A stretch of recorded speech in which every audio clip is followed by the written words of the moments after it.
Shabbat Shalom, familia, ¿cómo están? Bueno, Padre, venimos delante de ti con un corazón agradecido, reconociendo que tú eres el único digno de recibir toda honra, toda gloria y toda alabanza. Gracias por permitirnos reunirnos una vez más. Gracias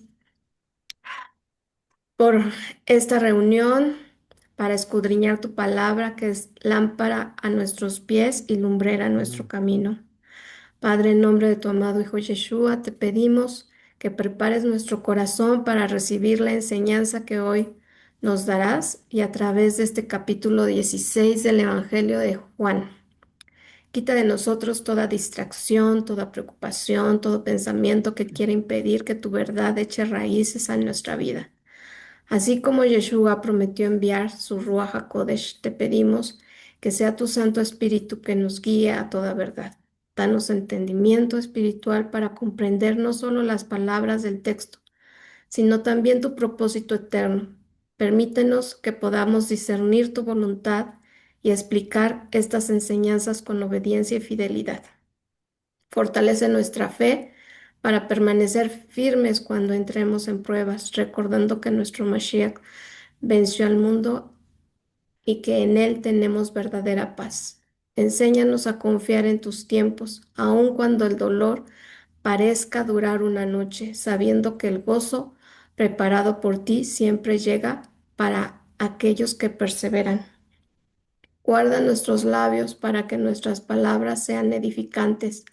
Abre nuestros oídos para escuchar con humildad. Abre nuestros ojos para contemplar tus maravillas de tu Torah y tu plan de redención revelado en Yeshua. Bendice a cada persona presente y también a los que no pudieron acompañarlos y a los que estarán entrando. Fortalece al que está pasando por tribulación, consuela al que está afligido, anima al que está desanimado y llama de regreso a toda oveja para que sea apartado de tu camino. Que este estudio produzca fruto abundante en nosotros, arrepentimiento donde sea necesario, crecimiento espiritual, mayor amor por ti y por nuestro prójimo y un compromiso renovado de vivir conforme a tus mandamientos. Que toda la gloria sea para ti, en nombre de Yeshua HaMashiach. Amén. Amén, amén. Muy bien, pues vamos a empezar con este estudio de ¿cuál toca hoy, chicos? ¿Ya se perdieron? La promesa del 16 Espíritu. dijiste. ¿Qué capítulo vieron la semana pasada? Ya no se Juan acuerdan. 15, del 16 al 27. Muy bien, chicos. Bueno, pues hoy nos toca Juan 16 del 1 al 24. Del 1 al 24. Y bueno, le puse de la angustia al gozo indestructible. Y un versículo que resalta este capítulo es: vuestra tristeza se convertirá en gozo y nadie os quitará vuestro gozo. Y bueno, vamos a hacer una recapitulación de lo que han estado viendo. Todo este contexto se da en el marco del aposento alto. Entonces, es una serie de eventos que empieza desde el capítulo 13 de Juan hasta el capítulo 17. Entonces, haciendo un resumen, en Juan 13 hacemos énfasis a la humildad y el servicio, cuando Yeshua lava los pies de los discípulos y le da un nuevo mandamiento, de amarse unos a otros como Él nos ha amado. Juan 14 nos da la promesa del Paráclito. ¿Alguien sabe qué es el Paráclito? ¿Qué significa? ¿No? ¿Nadie? Mm, mm. Bueno, es el griego el que significa el consolador. Y ahorita vamos a hacer el estudio de esta palabra que está muy interesante. Entonces dice que es la promesa de que va a venir el consolador frente a la turbación del corazón por la partida de Yeshua. Promete por primera vez la venida del Consolador, que es el Espíritu Santo. Afirma ser, aquí es cuando el Señor dice, yo soy el camino, la verdad y la vida. ¿Ok? Juan 15 nos habla de la alegoría de la vid, donde dice, revela el secreto de la vida, que es permanecer en la vid verdadera para llevar fruto y guardar sus mandamientos por amor. Aquí resalté esa parte de permanecer y guardar sus mandamientos. Quiero que estén atentos a estas dos palabras, a estas dos frases, que son muy importantes también, ahorita lo vamos a ver. Y dice que vamos a guardar sus mandamientos por amor. Y bueno, vamos a ver qué es Juan 16, que es el puente. Tras llamarlos amigos y advertirles que el mundo los aborrecerá, Yeshua les explica cómo el Ruach HaKodesh, o sea, su Santo Espíritu, los sostendrá y guiará en medio de la oposición. ¿Ok? ¿Hasta aquí tienen alguna duda? ¿Algún comentario? ¿Nada? Ok, bueno.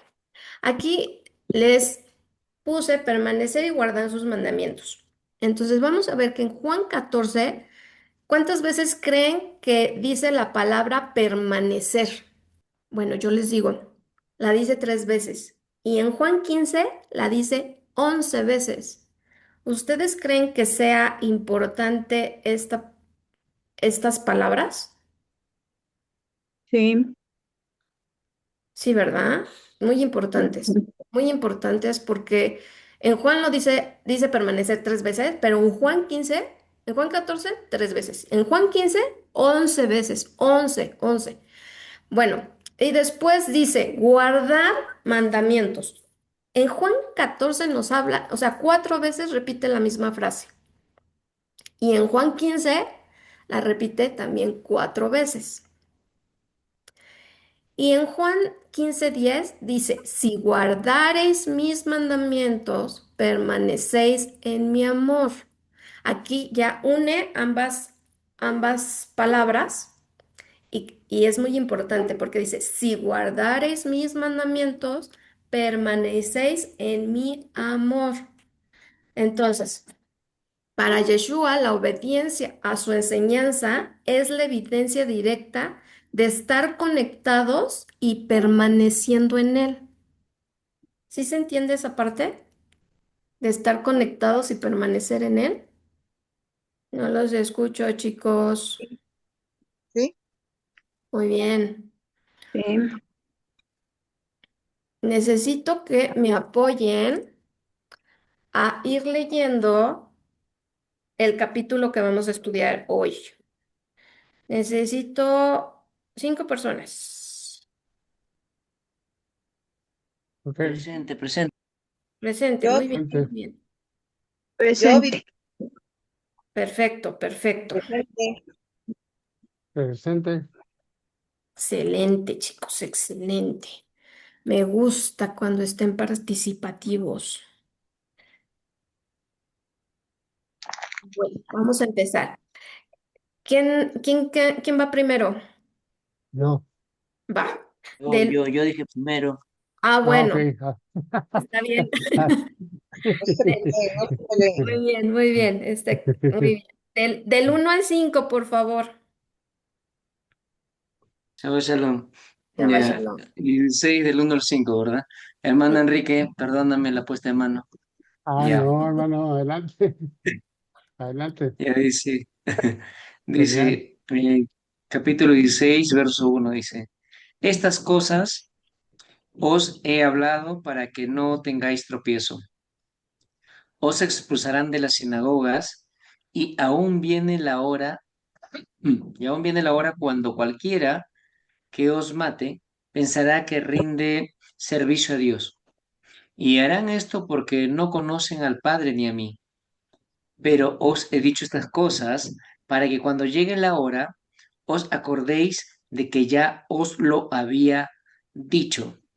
Esto no os lo dije al principio porque yo estaba con ustedes. Amén. Perdón, sigo, falta uno. Pero ahora voy al que me envió y ninguno de ustedes me pregunta, ¿a dónde vas? Amén. Amén. Enrique, del 6 al 10, por favor. Ok. Antes porque, ¿me escuchan bien? Sí, Antes porque os he dicho estas cosas. Tristeza ha llenado vuestro corazón, pero yo os digo la verdad. Os conviene que yo me vaya, porque si no me fuera, el Consolador no vendría a vosotros. Mas si me fuere, os lo enviaré. Cuando Él venga, convencerá al mundo de pecado, de justicia y de juicio. De pecado por cuanto no creen en mí, de justicia por cuanto voy al Padre y no me veréis más. Hasta ahí, ¿verdad? Vivi, hasta el 10, sí, al nada más. 10, al 10 dijo. Ok. Sí, perdóname, al 10. Muy bien. ¿Quién más me apoya? Del 11 Yo, al 15. Del 11 al yo, 16. Gracias. yo. Dice, y de juicio por cuanto al príncipe de este mundo ha sido ya juzgado. Aún tengo muchas cosas que deciros, pero ahora no las podéis sobrellevar. Pero cuando venga el Espíritu de verdad, Él os guiará a toda la verdad, porque no hablará por su propia cuenta, sino que hablará todo lo que oyere, y yo os haré saber las cosas que habrán de venir. Él me glorificará, porque tomará de lo mío y os lo haré saber. Todo lo que tiene el Padre es mío. Por eso dije que tomara de lo mío y os lo haré saber. Todavía un poco y no me veréis. Y de nuevo un poco me veréis porque yo voy al Padre. Amén. Gracias. ¿Quién más me ayuda? Del 17 al 21. Yo, Gracias. dice el 17. Entonces se dijeron algunos de sus discípulos, unos a otros, ¿qué es esto que nos dice? Todavía un poco y no veréis, y de nuevo un poco y no veréis, ¿y por qué yo voy al Padre? Decían pues, ¿qué quiere decir con todavía un poco? No entendemos lo que habla.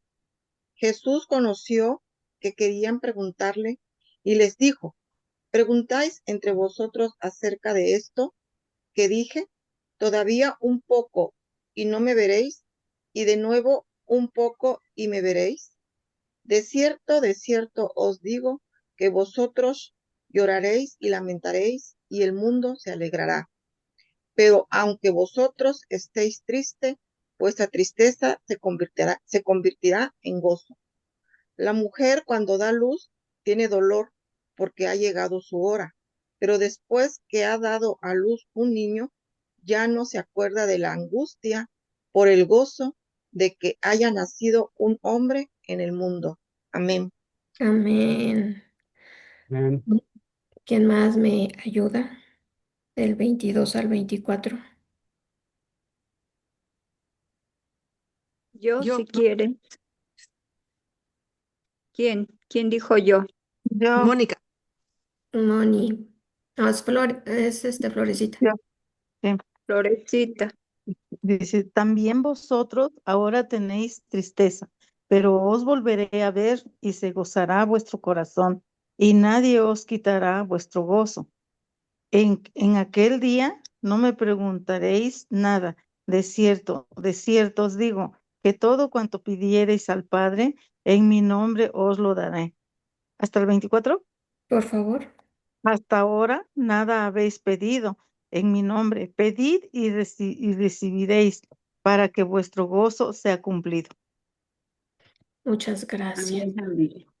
Amén. Bueno, ese es el estudio que vamos a hacer el día de hoy, Juan capítulo 16 del 1 al 24. Y vamos a dividir en tres partes este estudio. Entonces vemos que del versículo 1 al 4 es la advertencia que va a venir sobre los discípulos, sobre el rechazo y las persecuciones. Del verso 5 al 15 es la promesa y la obra del Espíritu Santo. Y del 16 al 24 vamos a ver cómo de la tristeza momentánea transformado en gozo eterno. ¿Ok? Entonces, en este momento está Yeshua con sus discípulos antes de ser crucificado. ¿Ok? Ya no está Judas. Judas ya se fue a hacer sus asuntos, ¿no? El Señor ya le dijo, sigue con tu plan, Judas. Y mientras Judas no está hablando con los otros discípulos y les está dando una serie de instrucciones para los tiempos que van a venir. O sea, les está diciendo en el versículo 2 les advierte que los judíos serán expulsados, perdón, advierte a los discípulos que serán expulsados de las sinagogas. En el contexto judío del primer siglo, ser expulsado no solamente significaba perder un espacio religioso. Estamos hablando que la sinagoga para estos tiempos era su escuela, el lugar de reunión donde las mamás llevaban a sus hijos a jugar. O sea, era su comunidad. Entonces, imagínate que te está diciendo tu maestro que te van a expulsar de tu comunidad. O sea, era un aislamiento, un rechazo, una exclusión social, económica, familiar, de todo. O sea, perder la cobertura de la comunidad significa quedar expuesto pues en ese tiempo a los romanos, ¿no? Y ser como cualquier hijo de vecino. O sea, ya no tenías como esa cobertura. ¿Sí se dan cuenta de lo que significaba esto? Sí.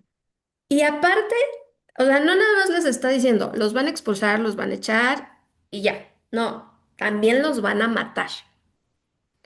Y aparte les dice, y ellos creerán que me están sirviendo, que están sirviendo a Dios.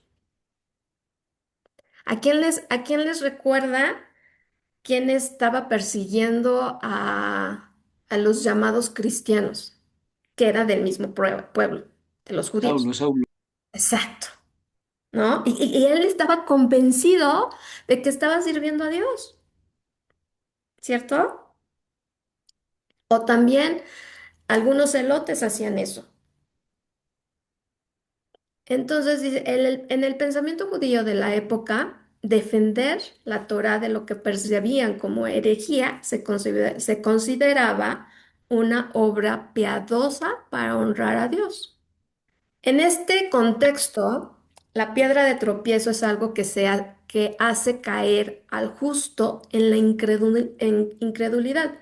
Yeshua actúa como un maestro prudente y advierte a sus discípulos con antelación para que la prueba no destruya su emuná, su fe. ¿Sí se acuerdan qué es emuná?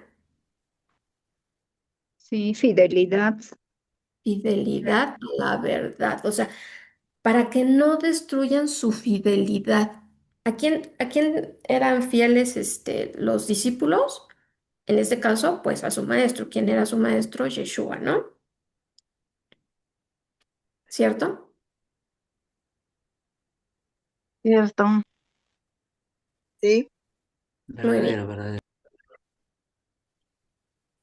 Entonces, Yeshua no les está ocultando las dificultades. Les advierte que serán expulsados, que serán perseguidos. Y bueno, ¿por qué les dice todo esto? ¿Por qué creen que dice todo esto? Sería para, ahora sí que empezar a cortar los que no iban a seguir, digamos, dándoles lo que venía, como eso que estás hablando de, de correrte de la sinagoga, pues eso en sí ya eh, estaba peor que ni la muerte, yo creo. Pues explico que creo yo que la intención del Señor es para hacer, a ver en realidad quiénes sí y quiénes no. Sí, es parte, Ujú. efectivamente es parte de, pues, de decirles, o sea, esto no se va a poner bonito, no va a estar padre, y pues finalmente lo vivimos hoy en día, ¿no? Pues, somos criticados porque decimos, no, pues es que ahora tenemos que, o sea, guardamos los mandamientos, guardamos Shabbat. Y todos nos dicen, bueno, pero es que el sábado es el día que puedo ir con la familia y puedo hacer y deshacer y la fiesta y no sé qué, y nosotros, pero nosotros estudiamos, ¿no? ¿Y cuántos no hemos sido criticados por eso, ¿no? Entonces, la fe debe de basarse, o sea, no debe de basarse en un camino sin problemas, sino en la certeza de que las palabras de Yeshua pues son verdad y que si nos mantenemos, permanecemos y guardamos sus caminos, ¿qué va a pasar? Él nos va a cuidar, ¿cierto? Sí. ¿Cierto? Bien, Amén, amén. amén. Muy bien. Entonces, que en hebreo dicen que es el binit, que es la expulsión de la sinagoga.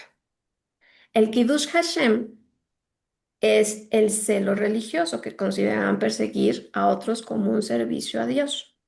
¿Ok? Era lo que estábamos viendo de como Saulo, ¿no? ¿Y qué fue lo que le pasó al primer perseguido por, por estos judíos, que fue Esteban? ¿Se acuerdan? Sí. ¿Qué le pasó? Fue apedreado. Fue apedreado, exactamente. Y cuando le estaban quitando las ropas, Saulo estaba ahí, ¿no? Él se llevó las ropas de Esteban y él pensaba que estaba sirviendo a Dios, ¿no?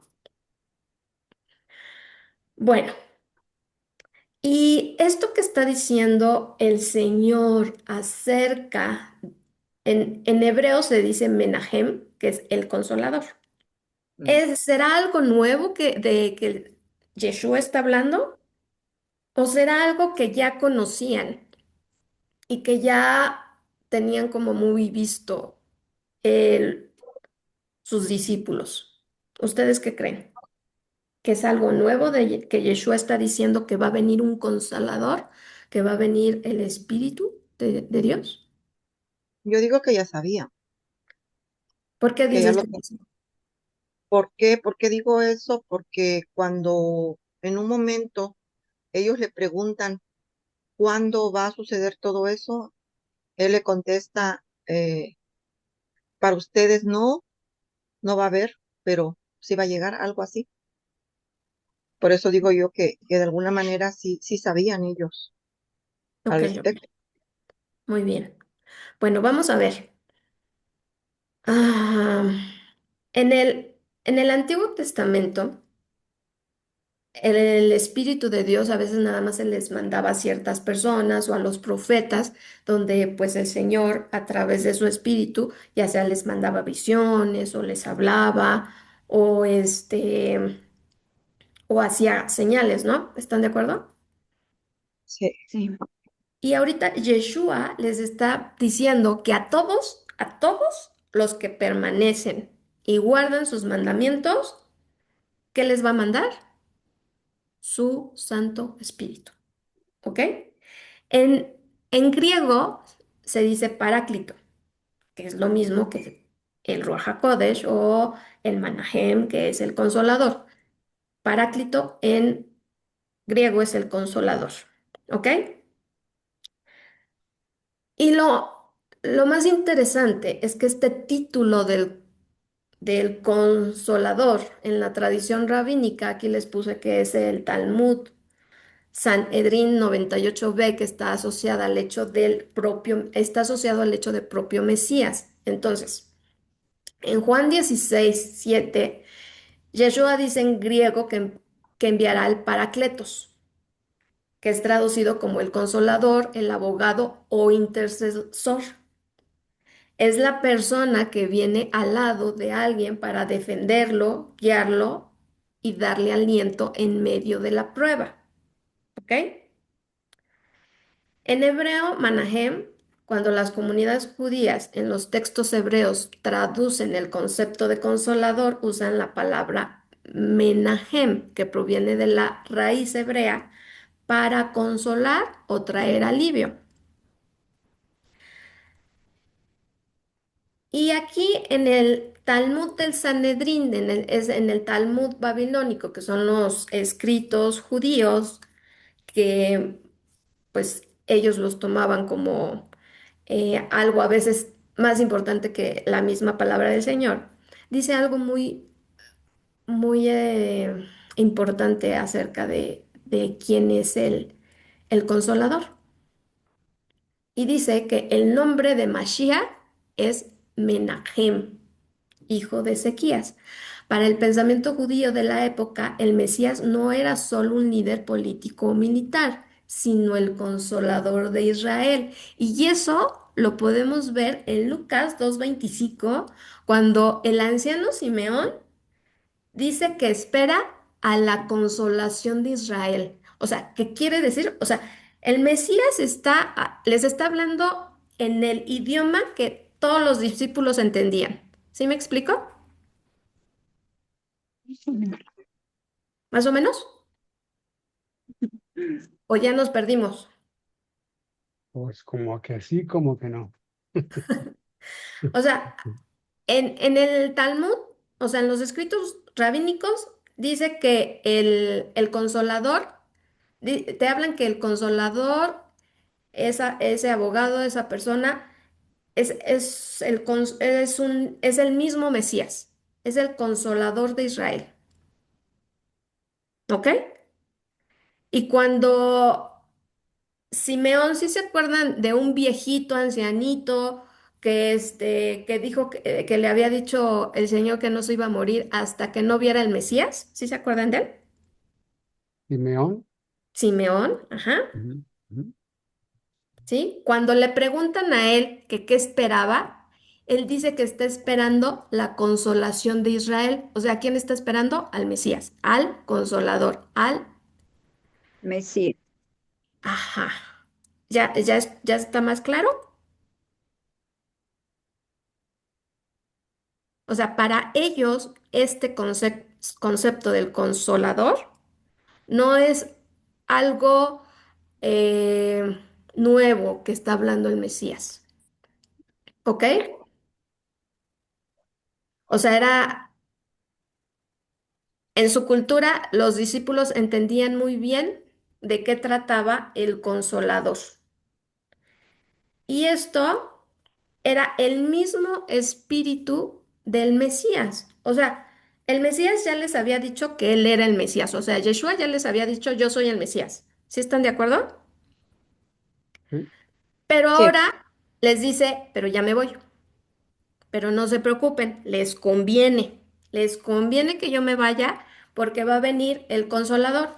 Pero en este contexto donde el consolador es el Mesías, pues es como una extensión de él mismo. ¿Sí me explico?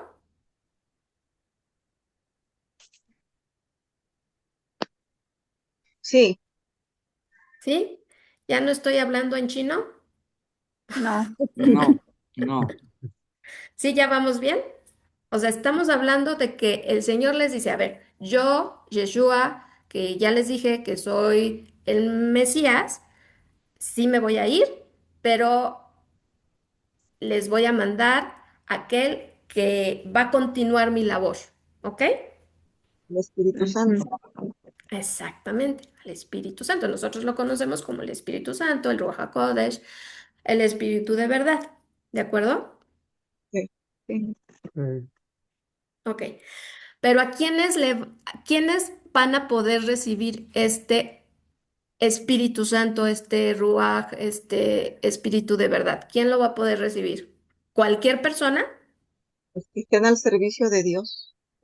Los que permanezcan y guarden sus mandamientos, ¿de acuerdo? Bien. Esto nos tiene que quedar como muy claro, ¿de acuerdo? Y por último nos habla de los dolores de parto, que bueno, las que han sido mamás, de seguro, o a mí me pasó con mi primer hijo, pues el dolor que casi uno está ahí en un grito, pero una vez que nace tu bebé, lo ves, ya como que se te olvida todo, ¿no? Entonces, de esta misma tristeza les está hablando el Mesías a sus discípulos, porque les está diciendo que van a estar tristes. Bueno, ahorita se están poniendo tristes por todo lo que está hablando, ¿no? O sea, me van a perseguir, te van a matar y ya me voy. Pero les dice, no se pongan tristes, porque su tristeza se va a convertir en gozo, ¿ok? En el contexto judío, se creía que la era mesiánica no vendría pacíficamente, sino precedida por un periodo profundo de angustia e interrupción conocido como los dolores de parto del Mesías. ¿Ok? ¿Hasta aquí vamos bien? Amén. Sí. Ok. Vamos a pasar a la segunda parte de este estudio, que es la obra del Ruach HaKodesh. El Señor dice, os conviene que yo me vaya, os conviene que yo me vaya.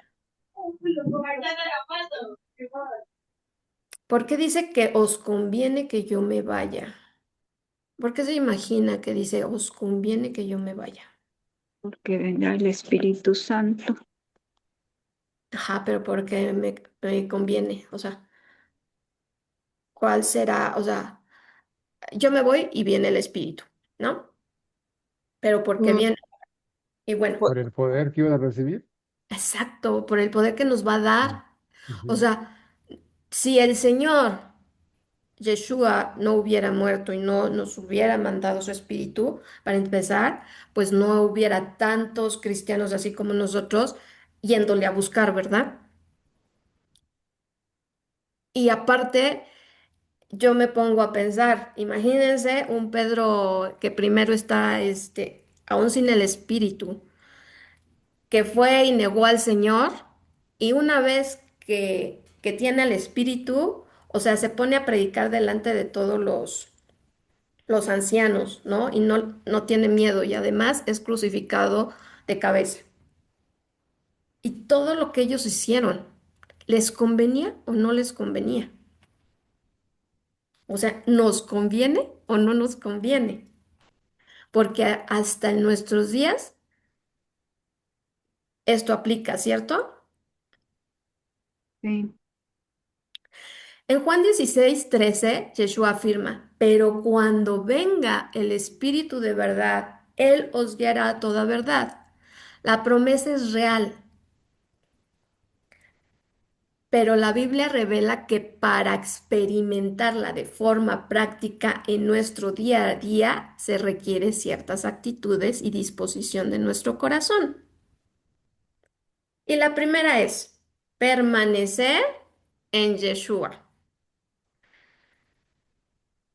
La primera condición es la relación con Yeshua. O sea, ¿qué es permanecer en Yeshua? Es tener una relación con Yeshua. ¿Y qué es tener una relación con Yeshua? Principalmente tener un tiempo de oración diario. El Espíritu no guía al mundo en el sentido espiritual, sino a aquellos que han creído en el Mesías. En Juan 14:17 dice Jesús, o Yeshua, aclara que el mundo no le puede recibir porque no le ven ni le conocen, pero Él mora en los creyentes. ¿Ok? Aquí en mismo Yeshua, en Juan 14, dos capítulos antes, nos dijo, yo moro, en los que creen en mí, en los que tienen una relación conmigo. ¿Hasta aquí vamos bien? Amén. Sí. Sí, señorita. Sí, vamos bien. Muy bien. La segunda actitud es una actitud de humildad y disposición. Para ser guiados necesitamos dejarnos guiar. Si una persona es orgullosa o cree que tiene todas las respuestas, cerrará sus oídos al Espíritu. Y en el Salmo 25:9 dice, encaminará a los humildes por el juicio y enseñará a los mansos su carrera. ¿Ok? Entonces, la primera es tener una relación con el Mesías y la segunda es dejarse guiar. ¿Ok? Ser humildes y tener la disposición de escucharle. La tercera es la obediencia a lo ya revelado. ¿Qué es lo ya revelado? Es que el Espíritu no te dará nuevas direcciones o revelaciones específicas para tu vida si ignoras lo que Dios ha dejado por escrito. La guía del Espíritu nunca contradice la palabra de Dios. Y aquí viene la otra palabra que les dice. Les dije, si eres obediente en los mandamientos básicos de amor, perdón y santidad, el Espíritu tendrá el terreno preparado para guiarte en las decisiones personales diarias. Entonces es permanecer y obedecer sus mandamientos. ¿Ok? Sí, La cuarta actitud es la de no contristar al espíritu, sensibilidad y no contristar al espíritu.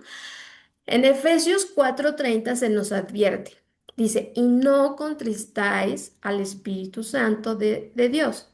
El pecado no confesado, la amargura o la falta de perdón apagan su voz en nuestra conciencia. Para escuchar su guía suave necesitamos mantener un corazón limpio y dispuesto a arrepentirse rápidamente cuando fallamos. ¿Ok? Entonces, aquí todo espíritu de amargura, todo pecado no perdonado, pues es como una barrera que nos ponemos para que seamos guiados por el Espíritu o por el mismo Mesías, ¿verdad? Porque dijimos que el Consolador, el Espíritu, es el mismo Mesías. Dice, buscarlo activamente en oración y meditación. Esta es otra de las actitudes. El Espíritu nos habla a través de la palabra, de la oración, de los impulsos de paz en nuestro corazón. Si no dedicamos tiempo en silencio ante Dios, es muy difícil percibir su dirección entre todo el ruido cotidiano. A veces estamos tan metidos en nuestros problemas, en nuestros asuntos, en el diario vivir, que se nos olvida pasar un momento a solas con el Señor y decirle, Señor, te entrego mi día, por favor, sé tú guiándome. Y un momento para escucharlo. Aquí un detalle clave en Juan 16, 13, 14. Dice, explica que el Espíritu no hablará por su propia cuenta. Él me glorificará. Porque a veces quien habla a nosotros, pues es nuestra propia conciencia. Y una forma de saber que Él es el Espíritu de Dios que nos está hablando es que va a glorificar a Dios. Por lo tanto, la condición máxima para saber si estás siendo guiado por el Espíritu es que esa guía te llevará a obedecer y a darle gloria a Dios. Nunca buscar tu propio beneficio ni el orgullo personal. ¿Queda claro? ¿Sí? ¿O ya los hice más bolas? Hola, ¿siguen ahí? sí, Ya se fueron. aquí estamos. Ah, muy bien. Yo pensé que ya no estaban. Entonces, sí, sí está claro esta parte de cuál es la obra que va a hacer el Ruach HaKodesh en nuestra vida y qué actitudes tenemos que tener para que ese espíritu actúe en nosotros. Sí, ¿Sí, todos? ¿sí? Ok. Sí, Bueno, después en el versículo 8 al 11 nos dice que este Ruach o este consolador nos va, ¿cómo dice el versículo? Dice, y cuando venga convencerá al mundo de pecado, de justicia y de juicio. ¿Sí? sí, De pecado porque revela la incredulidad y el rechazo al Mesías. Ese está súper fuerte. ¿Qué dice que es el pecado? ¿Alguien sabe dónde dice que es el pecado dentro de la escritura? Primera de ¿Dónde? Juan 3:4. Exacto, dice que todo aquel que comete pecado infringe también la ley, pues el pecado es infracción de la ley. En el texto griego, infracción de la ley se traduce como anomía, que significa sin ley. Y si lo traducimos al contexto hebreo del primer siglo, donde la ley equivale a la Torá, entonces esto es un pecado de rebelión consciente, viviendo como si las instrucciones y mandamientos de Dios no existieran. Y Juan define el pecado como una simple falta no como una simple falta o tropiezo involuntario, sino como una postura de independencia y rebelión abierta contra el diseño de Dios. Wow, está súper fuerte, ¿no?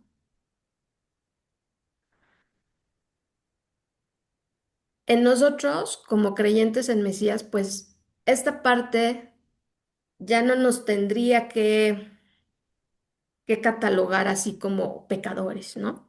¿Por qué? Porque conocemos la ley, porque eh, nos esforzamos cada día por obedecer los mandamientos del Señor.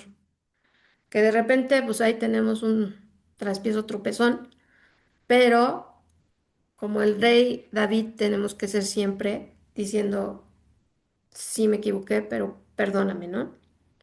Al igual que cuando nos equivocamos con nuestros hermanos, igual, irnos a reconciliar y todo esto que habla toda la Torá y toda la Biblia entera, ¿no? Pero pues está súper fuerte porque o sea, esto de lo que va a convencer el Consolador al mundo es del rechazo contra el Mesías, contra Dios mismo.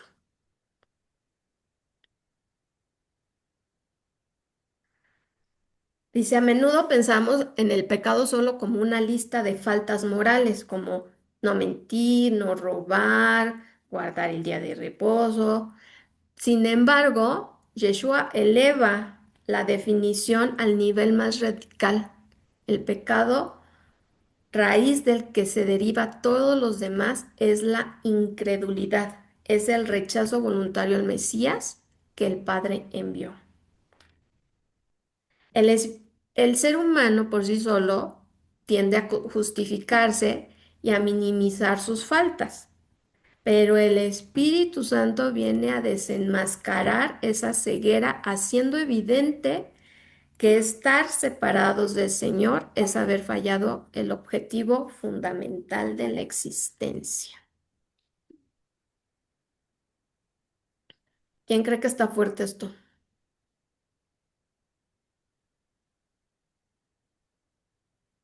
Todos. Está fuerte, ¿verdad? Entonces, Mm. esta parte de que ese espíritu, ese consolador que está enviando Yeshua, va a actuar en todos y les va a decir, ¿no? Es como eso que llamamos conciencia, ¿no? De, bueno, si estás en incredulidad ante el Señor, pues está bien, pero pues yo no puedo estar contigo, ¿estás de acuerdo? Nosotros como creyentes en Mashiach, esa es la parte de permanecer y obedecer, ¿ok? De guardar los mandamientos. Después dice que también, ay, se me olvida, que los va a convencer de justicia. Dice, de justicia por cuanto voy al Padre y no me veréis más. Eso está en el versículo 10. Entonces, el concepto de justicia es de acá. Representa la equidad, el orden moral correcto, de rectitud absoluta. Una persona que vive en Seracá es llamada Sadik, un justo. ¿Ok? Cuando Yeshua fue llevado a la cruz, al tribunal humano del Sanedrín y del Imperio Romano, que lo declaran totalmente culpable, blasfemo, digno de muerte, parecería que el mundo tenía razón y que Yeshua era injusto. Pero ¿qué hace la obra del Espíritu Santo?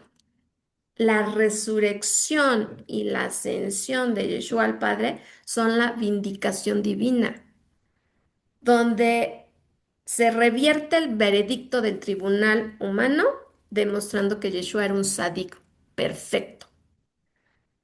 Y esto lo hace a través de ¿qué?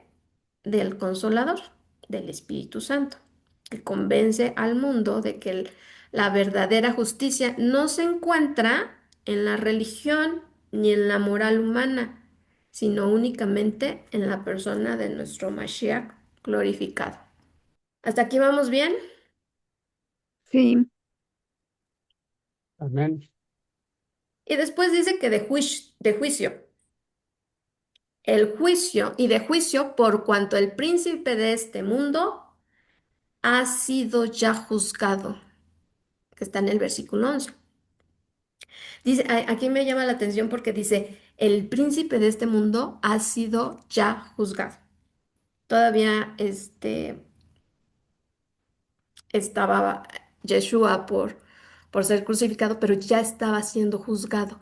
¿Por qué? Porque Satanás dijo, no, pues ya, lo crucifican y aquí ya yo me quedo con todo, ¿no? ¿Están de acuerdo? Ya estaba haciendo acá fiesta. planes. Ajá. Pero ¿qué creen? Fue la victoria más grande que tuvo Dios sobre Satanás. ¿Por qué? Porque al derramar su sangre, y así está escrito, pues estás pagando y rescatando a todos tus hijos. O sea, está padrísimo eso. Es el veredicto legal, la sentencia dictada por un juez justo en un tribunal. El príncipe de este mundo, Satanás, utilizó la crucifixión pensando que lograría la derrota final de Yeshua. Sin embargo, en la paradoja del plan de Dios, la cruz fue el lugar donde las demandas legales del pecado fueron saldadas y el poder del maligno fue destruido legalmente. ¿Cómo ven? Ah, muy interesante. El Espíritu de Dios le muestra al mundo que el mal ya no tiene la última palabra ni el dominio legal. Quienes insisten en rebelarse contra Dios deben saber que están siguiendo a un líder que ya fue vencido y sentenciado. Para el creyente, esto trae una seguridad absoluta. La victoria de Cristo sobre el mal es una meta futura, no es una meta futura, sino es un juicio ya ejecutado, o sea, ya Yeshua ganó. Entonces, por eso los discípulos, cuando Pablo y Silas estaban cantando en la cárcel, cuando estaban circo romano, cuando les pasaban tantas cosas que yo no me imagino cómo ellos estaban cantando en medio de esa gran tribulación, pero era este espíritu que los llenaba del poder de Dios, donde sabían, dice un versículo de la Biblia, dice, no le temas a quien pueda matar tu carne, sino teme a aquel que pueda matar tu alma. Entonces realmente sí estaban matando la carne en ese momento, pero su alma iba a ser glorificada, iba a tener la recompensa eterna, la vida eterna, el ir con su Señor, con su Salvador.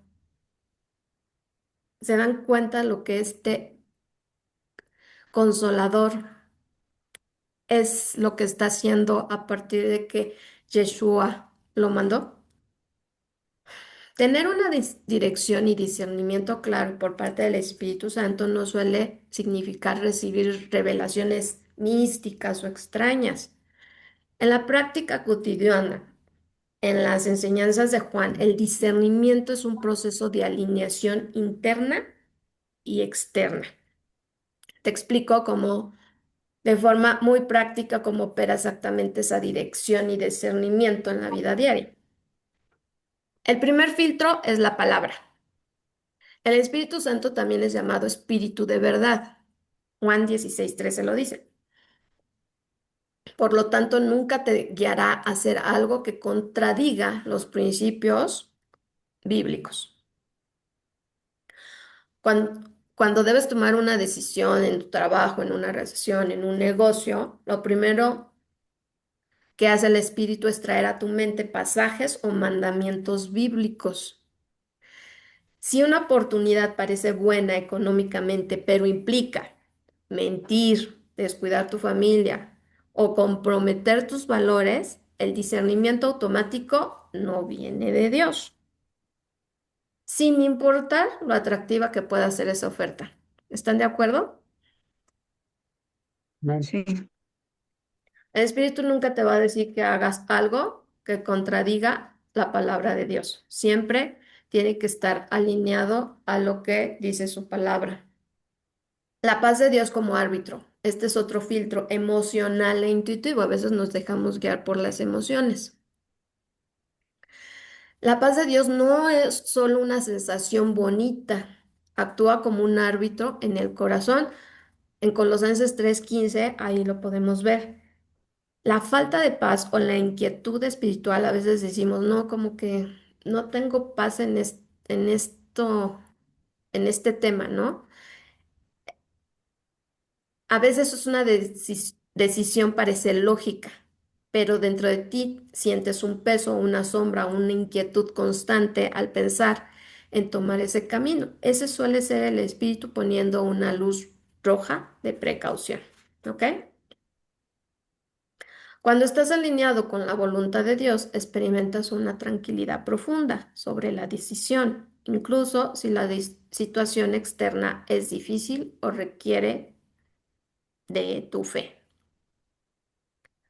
¿Están de acuerdo en esto? ¿Alguien le ha pasado así que de repente tiene que tomar una decisión, pero no está totalmente convencido o siente como esa luz de alerta? sí, claro. ¿O nada más me pasa a mí? No, yo creo Sí, sí, que pues. todos lo experimentamos en algún momento de la vida y lo que tú dices es muy cierto. Cuando hacemos las cosas que no son de acuerdo a la voluntad de Dios, el Espíritu Santo lo redarguye a uno de tal manera que no hay paz, no hay esa seguridad, esa paz, esa tranquilidad. Pero cuando hace uno las cosas bien, y que uno es guiado por el Espíritu de Dios, es una paz que a veces uno le cuesta creer que las cosas hayan salido así de bonitas. Gracias, gracias. Bueno, otro filtro es la convicción interna y la claridad de propósito. En Juan 16:14, Yeshua dice, el Espíritu me glorifica porque tomará de lo mío y os hará saber. ¿Qué es esto? El Espíritu purifica tus intenciones. El discernimiento claro te ayuda a responder con honestidad la pregunta, ¿por qué quiero hacer esto? Si tu decisión nace del orgullo, la venganza, el temor, la avaricia, el Espíritu te redarguye y te hace tomar conciencia. Si la decisión promueve el amor, la justicia, el servicio a otros y la honra a Dios, tienes la confirmación que vas por buen camino. ¿Ok? Otro filtro, confirmación de las circunstancias y el consejo sabio. El espíritu no solamente opera dentro de una sola persona, sino opera también en forma colectiva. Y esto a veces es que cuando estamos por tomar alguna decisión, pues lo ponemos en oración, muchas veces vamos a orar, le preguntamos al Señor, pero también a veces vamos y le preguntamos a otras creyentes, igual maduros en la fe, eso es muy importante, y a veces confirman lo que tú ya habías estado sintiendo, ¿cierto? Sí, Entonces, pues ese es otro filtro en el que de forma práctica podemos saber cómo el Espíritu Santo está obrando sobre nosotros. Otro filtro que también es muy bueno es cuando las puertas se abren o se cierran. O sea, las circunstancias no son el único factor, pero Dios suele respaldar su dirección abriendo caminos de forma providencial o cerrando puertas de manera drástica para protegerte. ¿Alguien le ha pasado que de repente o se abre todo o se cierra todo Constantemente. constantemente? O sea, eso está padrísimo porque dices, estoy seguro que el Espíritu de Dios está obrando, ¿no? Que, o sea, que el Señor me lleva en el hueco de su mano y que me guía a toda verdad. Está padre. Entonces, cuando nos enfrentamos a, a situaciones de forma práctica para saber cómo la obra del Espíritu de Dios está haciendo sobre nosotros, nos podemos hacer estas preguntas. Uno es, ¿esto se alinea con las enseñanzas de Yeshua y las escrituras? La otra, ¿tengo paz profunda e interrumpida al orar por esta opción? La tercera pregunta es, ¿esto glorifica a Dios y refleja un corazón humilde? Y una cuarta pregunta, ¿qué opinan personas sabias y maduras que me conocen?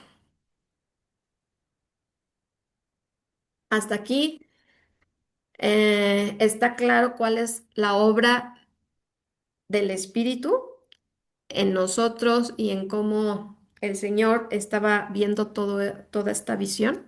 O sea, bueno, él ya lo sabía, ¿no? Pero estaba tratando de explicarle a sus discípulos. Bueno, sí, vamos a hacer un recuento rapidísimo. Entonces, dijimos que una es permanecer en el Mesías,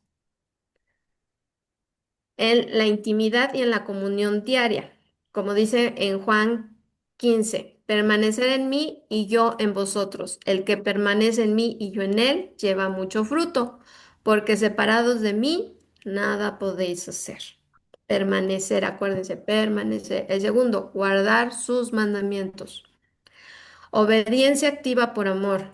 Juan 14 15 al 21 dice, si me amáis, guardar mis mandamientos. El que tiene mis mandamientos y los guarda, ese me ama. Y si permaneces y guardas los mandamientos, somos guiados por el Espíritu, que es la dirección clara, discernimiento y paz. En Juan 17:13 dice, pero cuando venga el Espíritu de verdad, os guiará a toda verdad. Y en Juan 14:26 dice, Él os enseñará todas las cosas y os recordará todo lo que os he dicho. ¿Está clarito? Sí. Muy bien. Bueno, y bueno, todas estas cosas dijimos que pues no es algo que se haya inventado Yeshua, ¿verdad? Es algo que ya había, o sea, que ya estaba escrito. Y lo podemos ver en varios pasajes de la Escritura.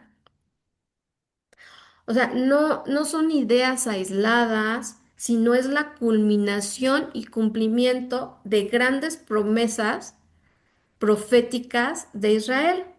Yeshua estaba cerrando la brecha entre el pacto antiguo y la nueva alianza. ¿Ok? En el Antiguo Testamento, el Espíritu de Dios venía en forma temporal o selectiva sobre reyes, profetas y jueces. Sin embargo, los profetas prometieron una era donde el Espíritu moraría permanentemente en el pueblo de Dios. Ezequiel 36, del 26 al 27 dice, pondré dentro de vosotros mi espíritu y haré que andes en mis estatutos. Y es lo que les está diciendo, si permanecieres y guardas mis mandamientos, yo te guiaré a toda verdad. Pero no solamente es que te va a guiar a toda verdad, o sea, si tú pones tu vida en manos del Señor, el espíritu de Él va a hacer que obedezcas sus mandamientos. ¿Está claro? Mi madre es la única que me dice que sí. Mm. Joel 2, 28 y 29 dice, derramaré mi espíritu sobre toda carne. Jeremías 31 del 33 al 34 dice, pondré mi ley en su mente y la escribiré en su corazón. En el Jeremías. ¿Mande? mm, Jeremías Jer- 31 del 33 al 34. Gracias. Cuando Yeshua dice, os conviene que me vaya porque si no me fuera, el Consolador no vendría a vosotros.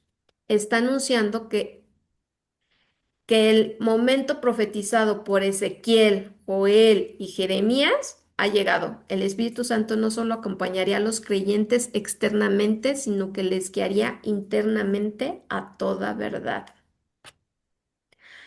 La ilustración de los dolores de parto, de los que habla en el versículo 21 y 22, Yeshua está comparando la angustia inminente de los discípulos con los dolores de parto de una mujer, que rápidamente se convierte en gozo tras el nacimiento. Esta metáfora profética por excelencia para describir la llegada de la era mesiánica y el sufrimiento de Israel previo al rescate de Dios lo podemos ver en Isaías 26, del 17 al 18 y en Isaías 66, 7 y 9. Ahí él profetiza la restauración de Sión usando la imagen del parto. O sea, el Señor les está hablando de las escrituras. No les está diciendo algo nuevo, no es algo que Él va a instaurar, no, Él está cumpliendo todo lo que ya se había escrito. En Oseas 13:13 usa la misma alegoría para el juicio y la redención. La muerte y resurrección de Yeshua eran los dolores de parto de la nueva creación. Los discípulos sufrirían durante la crucifixión, pero la resurrección traería el nacimiento, el gozo indestructible prometido en los profetas. El juicio contra las naciones. Yeshua afirma que el Espíritu convencerá al mundo de juicio por cuanto el príncipe de este mundo ha sido ya juzgado. En Génesis 3:15, Dios prometió que la simiente de la mujer aplastaría la cabeza de la serpiente. También en el Salmo 110 describe el Mesías derrotando a los poderes enemigos y ejerciendo juicio sobre las naciones. La cruz parecía una derrota humana, pero en el plano espiritual era la sentencia firme de Dios contra el mal. El Espíritu revela que mediante la cruz y resurrección el gobernante de este mundo ha sido legalmente destronado, por lo cual no tenemos por qué vivir con miedo, porque el mal ya ha sido derrotado. Aun cuando veamos y estamos viendo, y ya muchos hablan que estos son los dolores de parto, de toda la maldad que estamos viendo que como hay, no debemos de tener miedo, porque el Señor prometió y su promesa siempre se cumple, que Él nos va a guiar a toda verdad. En el verso 23 de Juan dice, en aquel día no me preguntaréis nada, de cierto os digo, que todo cuanto pidiereis al Padre en mi nombre, os dará. ¿Qué quiere decir esto en mi nombre? El nombre es el poder. Entonces, si nosotros permanecemos en Yeshua, guardamos sus mandamientos, el Espíritu nos guía, todo lo que pidamos al Padre en nombre de su Hijo, de su Hijo Yeshua, dice que os lo dará. ¿Tiene sentido esto? Pues sí, Nosotros seguimos un camino de santidad y el Señor dice que si guardamos sus mandamientos, Él nos va a bendecir. ¿Y a través de quién? De quien es nuestro Salvador, el Mesías de Yeshua. porque Él es el único justo. Y su espíritu, porque dice que el espíritu va a tomar lo que es de Él. O sea, Yeshua está diciendo, el consolador, o sea, el espíritu que yo les mandé va a tomar lo que es mío, porque yo se lo doy, ¿no? Entonces, si el Espíritu va a hablar nada más para glorificar al Mesías, nos va a ayudar a cumplir sus mandamientos, pues el Padre está cumpliendo su promesa de lo que pidamos, se nos va a dar en el nombre que decimos, en el nombre que es sobre todo nombre de Yeshua. Yeshua. Ujú. Bajo el sistema del antiguo pacto, el pueblo no podía acercarse libremente a la presencia de Dios. Necesitaba un sistema sacerdotal de sacrificios de animales y de un sumo sacerdote que entraba una vez al año al lugar santísimo. Yeshua anuncia una transformación radical al morir por los pecados, al rescatarnos del pecado en el que estábamos metidos. Él abre el camino y podemos orar directamente al Padre en nombre de Yeshua, cumpliendo la promesa profética de que todos le conocerán íntimamente, y eso está en Jeremías 31-34. Entonces, no hay nada nuevo debajo del sol, diría Eclesiastés. Yeshua estaba cumpliendo lo que los profetas ya, o estaba hablando de lo que los profetas ya habían hablado, y estaba a punto de cumplirse literal. Una vez que Él muriera, el Consolador iba a venir, iba a morar en cada uno de nosotros y bueno, nosotros ya lo experimentamos, pero en ese momento lo iban a experimentar sus discípulos. ¿Hasta aquí vamos bien o me regreso? Nos vamos bien.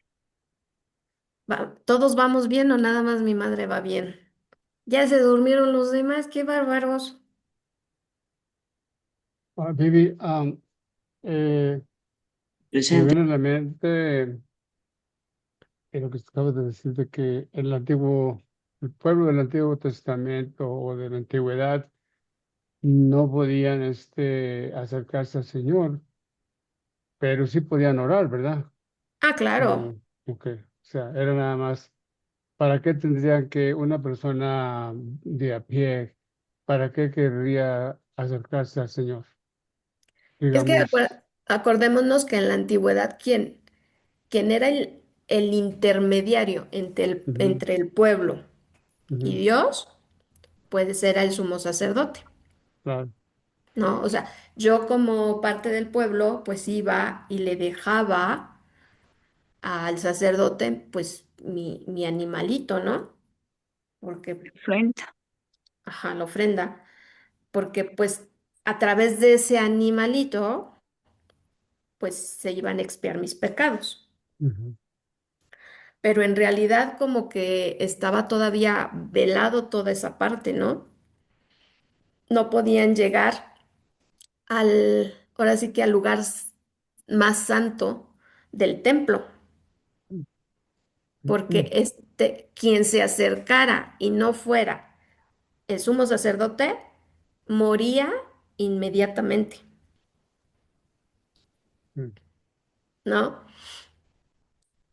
Entonces, acuérdense lo que les pasó a los hijos de Aarón, ¿no? También por hacer cosas raras, quedaron fulminados. Y nadie podía entrar pues hasta la presencia del Señor. Pero cuando Yeshua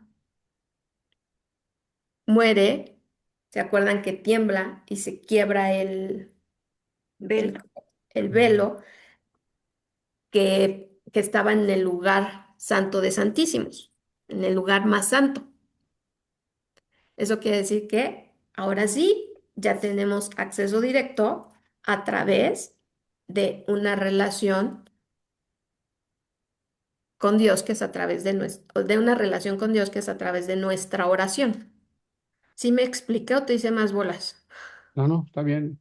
Se ¿Sí? me viene, interesante que se me viene algo a la mente. No me puedo imaginar cómo, por las que pasó el pueblo de Israel, el judío, después de la destrucción del templo, porque ahí sí quedaron totalmente desnudos, hablando religiosamente, no había nada absolutamente en este mundo para ellos.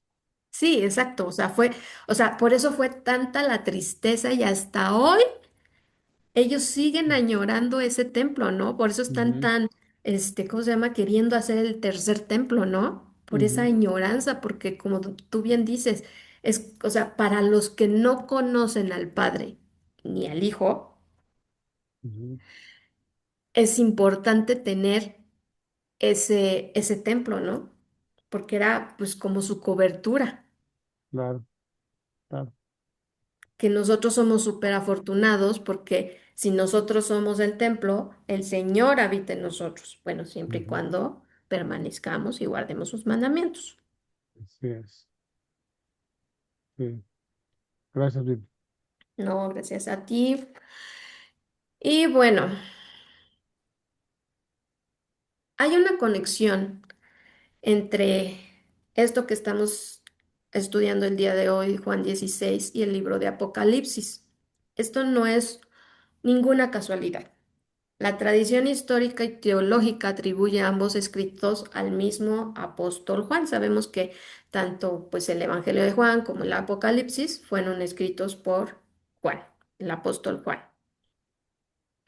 Entonces, en Juan 16, Yeshua está profetizando y sienta las bases de lo que vivirá la iglesia. Pero en Apocalipsis, Juan recibe esa visión. O sea, Juan lo está viendo. O sea, primero Juan escribe lo que Yeshua había profetizado, pero después él lo ve, de cómo esas palabras se cumplen a lo largo de la historia y al final de los tiempos. Hay cuatro principales conexiones en estos pasajes. en estos libros. Visión. En Juan 16 del 1 al 4, Yeshua advierte a los discípulos que los expulsarán de las sinagogas y que vendrá el día en que cualquiera los mate y pensará hacer un servicio a Dios. Y en Apocalipsis 2:9 y 3:9, Yeshua resucitado dirige cartas a las iglesias de Esmirna, Filadelfia, mencionando la persecución proveniente de los que se dicen creyentes, pero persiguen a los verdaderos discípulos. O sea, en, en Juan 16 era como o sea, Yeshua les está hablando de un futuro inmediato. Y en Apocalipsis nos está hablando de un futuro a más largo plazo. ¿Sí estamos de acuerdo? Ujú. Mm, Tanto con los discípulos iban a recibir esta persecución como después de esta parte de los discípulos. O sea, la iglesia iba a seguir siendo perseguida. Y hasta este tiempo, pues está siendo perseguida, ¿no? En Apocalipsis 6 del 9 al 11, se nos muestra a los mártires que han sido muertos por causa de la palabra de Dios y el testimonio que tenían exactamente como Yeshua lo dijo en el Evangelio. Después vemos el juicio al príncipe de este mundo. En Juan está en el versículo 11. Dice, por cuanto el príncipe de este mundo ha sido ya juzgado. Y en Apocalipsis 12, del 7 al 11, se describe la victoria en los cielos y cómo el dragón, la serpiente antigua y el diablo es arrojado por el poder de la sangre del cordero. En Apocalipsis 20:10, este juicio ejecutado en la cruz llega a la consumación final cuando el engañador es lanzado definitivamente al lago de fuego. Después la tristeza transformada en gozo que nadie puede quitar, de la que habla Juan del 20 al 22, en Apocalipsis 12 del 1 al 6, reaparece la imagen profética de la mujer con dolores de parto, dando luz al hijo varón que regirá las naciones, enfrentando la persecución antes de la victoria. Y en Apocalipsis 21, del 3 al 4, ese gozo indestructible alcanza su plenitud en la Nueva Jerusalén. Enjugará Dios toda lágrima de los ojos de ellos, y no habrá muerte, ni habrá más llanto, ni clamor, ni dolor, porque las primeras cosas pasaron. En Juan 16:14, Yeshua dice sobre el Espíritu, Él me glorificará porque tomará de lo mío y os lo hará saber. El Espíritu siempre apunta directo a la persona y a la obra de Yeshua. Y en Apocalipsis 19:10 se declara el principio idéntico. Al testimonio de Yeshua es el espíritu de la profecía. Y en Apocalipsis el capítulo 2 y 3, cada mensaje culmina con la frase, el que tiene oído, oiga lo que el Espíritu dice a las iglesias, demostrando que el Espíritu de verdad prometido en Juan sigue guiando, enseñando y advirtiendo a la iglesia. Pues hasta aquí termina este estudio. No sé si alguien tiene algún comentario, quieran platicarme algo, quieran hablar de algo. Yo tengo una pregunta. Cuando tú dices que los creyentes perseguirán a los verdaderos seguidores, Ujú. eh, ¿a quiénes serían los creyentes y quiénes serían los seguidores verdaderos? Es como el caso de Pablo.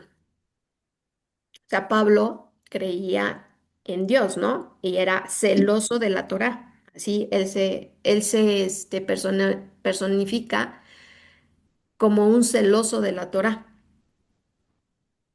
Entonces, él siendo pues un religioso, perseguía a estos discípulos de Yeshua, pensando que servía a Dios. Entonces, ese tipo más bien son personas religiosas, creyentes son personas religiosas y los seguidores pues son los que hacen y obedecen al Mesías. O sea, en Apocalipsis dice que los que guardan, los que tienen la palabra de Dios y el testimonio de Yeshua. A eso es a lo que me refiero cuando digo que creyentes van a perseguir a seguidores. Ok, gracias. Sí. ¿Alguien más que lo haya hecho bolas? Más. Roberto tiene la mano levantada. Ay, no te había visto, Roberto. Dime. Ok. Comentaba sobre lo del Ruach y me recordaba algo sobre, concerniente a lo que dice Juan 4, ¿no? Eh, la magnitud del Espíritu, prácticamente la cualidad del Espíritu, ¿no? Que, que, que denota, ¿no? Y estaba justo leyendo, dice, Dios es Espíritu y los que le adoran en espíritu y en verdad es necesario que lo adoren, porque créeme que la hora viene cuando ni en este monte ni en Jerusalén adorarán al Padre. Vosotros adoran lo que no saben, nosotros adoramos lo que sabemos, ¿no? Porque la salvación viene de los judíos. Dice, pero la hora viene y ahora es cuando los verdaderos adoradores adoran al Padre en espíritu y en verdad, porque también al Padre tales adoradores, porque el Padre también busca que tales adoradores que le adoren, ¿no? Considero que basándome en lo que mencionaste y la pregunta que hizo la hermana hace un rato, estamos viviendo esos tiempos, a usted no, yo considero que también lo viven.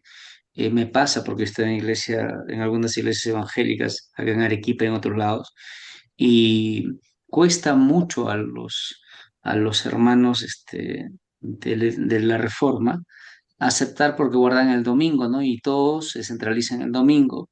Y me doy cuenta que les cuesta, a pesar de que entienden de que es una teología romana, y si la teología romana proviene como base de estudio el Roma, o valga la redundancia, el papado, ya, ese significa que si es la ramera, lo que te van a dar eh, es va a haber ¿cómo se llama esta palabra? Ahorita está de moda acá en el Perú, usurpación, ¿no? Porque están usurpando el nombre, ¿no? Y entonces, da a entender claramente que lo que ocurre en estos tiempos, justamente los hermanos reformistas mencionan que la herejía proviene de aquellos que hablan del Shabbat, del reposo, y les muestras todos los puntos claros que está escrito en la Biblia, pero a pesar de que lo leen, no lo creen, porque tienen un enfoque, digo yo, muy ingenuo, muy ingenuo y muy infantil, porque, y ya diría la palabra, ¿no? Que están tomando recién lechecita cortada, creo yo, porque al hablar de lo que Dios es como tal, es omnisciente, omnipotente, pero a la vez Dios es eterno, es inmutable, no cambia. Entonces ya nos da a entender, ¿no? Que debemos de mantener la Torá, ¿no? Tal como también el Mesías menciona, ¿no? Y eso hace que aunque no nos damos cuenta, de repente lo veamos de manera somera o simple o que no es dañina, pero de una otra manera somos señalados por estudiar la Torá, por guardar el Shabbat, porque se menciona que no, eso ya es viejo, es antiguo, eso ya pasó de moda, porque no hay estudios completo de aquellos que van hacen su estudio evangélico, digámoslo así, y se están alejados cada vez más de Dios. Lo gracioso es que la palabra dice, el que tenga oídos, oigan, yo antes no lo entendía. O sea, no entendía porque no lo vivía tal vez, ¿no? El que tenga oídos, oiga, y el que tenga ojos, vea, ¿no? O vea, ¿no? Y es tan claro, es notorio ahora. Y entonces, la respuesta, ¿no? Sí, somos señalados y seguidos, como en esos tiempos. Y cada vez será peor. porque si nuestro maestro sufrió, aunque duela, vamos a sufrir, vamos. Y eso da miedo, pero bueno, es bonito a la vez porque es bíblico, ¿no? Es la promesa, ¿no? Solo eso quería comentar. Gracias, hermano. Gracias, Roberto. Pues sí, ciertamente. Eh, Les comentaba, ¿no? Que en estos primeros pasajes del 1 al 4 dice que seremos perseguidos, ¿no? Y era también un poquito con la pregunta de anterior de quiénes son los creyentes y quiénes son los seguidores, ¿no? Y aquí estamos viendo como muy claro, ¿no? Muchas veces es la parte religiosa la que nos pone el velo, o sea, decíamos que teníamos que tener ciertas características para realmente ser guiados por el Espíritu, pero si alguna de esas pone una pared intermedia entre que el Espíritu nos quiera guiar y nues- nosotros mismos, pues entonces es cuando viene el velo, ¿no? A Pablo se dice que se le cayeron las escamas de los ojos. ¿Por qué? Porque él tenía ese velo. Y hasta que el Señor no fue y le habló y, y su espíritu del Señor entró en Pablo, Pablo de otra forma no hubiera podido servir al Señor porque él estaba cegado con su espíritu de religiosidad. Entonces, pues es como muy acertado esto que dices, ¿no? Y bueno, pues tenemos que orar por toda la iglesia porque al final, si ellos están eh, creyendo en el Mesías, en Yeshua, en Jesús, como se le llama, y si están también tratando de entender, pues son parte del cuerpo. Y recuerden que el cuerpo tiene que estar unido. Entonces, en la medida que nosotros también estemos orando para que ellos les sea revelado, el cuerpo se va uniendo. Y cuando el cuerpo está unido, somos fuertes. Entonces, eso es lo que nos toca a nosotros como esos discípulos que hemos entendido y que el Señor nos ha dado, pues esa oportunidad de conocerle un poquito más, pues orar por aquellos que aún tienen como ese velo, ¿no? De religiosidad.